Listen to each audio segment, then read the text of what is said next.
Who's ready for today's book club? Our first author hails from Austin, Texas, and has turned his love of Texas history into a historical fictional novel that is truly an American tale of legends and epic adventure. Here to tell us more is the author himself, Jason Stone. Thank you so much for being with us, Jason. Thank you for having me. Well, I'm looking forward to learning all about your history knowledge, but can you tell us about your book, The Beauty of the Days Gone By? Sure. It's the life and times of a legendary plainsman named Charles Goodnight, and it's paired against an Indian captivity narrative that plays out during the Texas Indian Wars. And this is based on a true story, right? On a true person? Yep, a lot of true stories, a lot of true people. Most of the characters are historically verifiable figures. That's incredible. And we were just talking before the break that there is so much history in Texas and even specifically here in San Antonio. I know, it's pretty amazing that all of that crazy stuff was going on only 150 years ago. It sounds like a long time, but it's also, when you think about it, really not a long time ago. And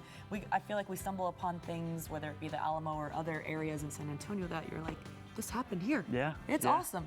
So what inspired you to go into it this way? I know you love history in general, right? Yeah. This all started back in 2007. We were on a road trip with our boys when they were little, and we picked up a little book called The Boy Captives, and we read it to them on the way, driving out through West Texas.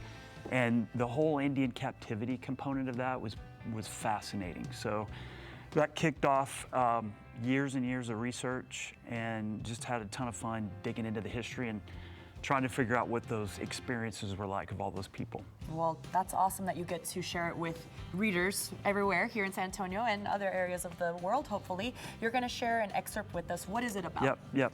So part of the narrative is a 92-plus-year-old frontiersman who's looking back on his life and times. Okay. His name's Charles Goodnight.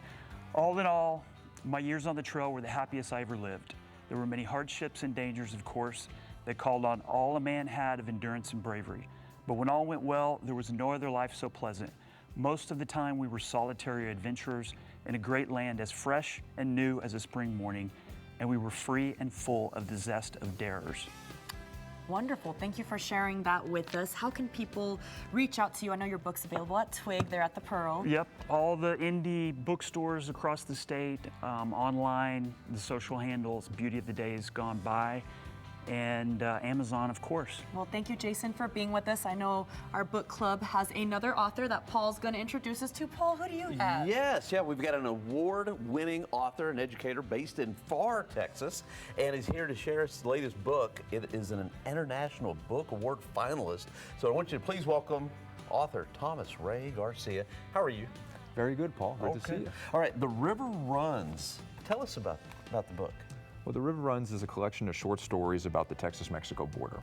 I wanted to write stories where anyone, whether you're from the border or not, can understand the complexities and the beauties of the borderlands. These stories are about belonging and becoming. What does it mean to belong to a border community?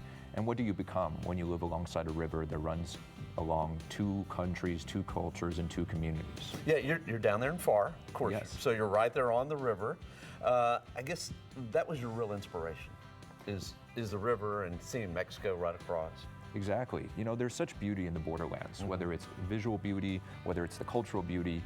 When you live alongside two countries, you see the world in a new light. And so I wanted the world to see that through my 11 short stories. Okay. And you've got an excerpt that you would like to read. Yes, these are two sentences that I think epitomize what this book is all about.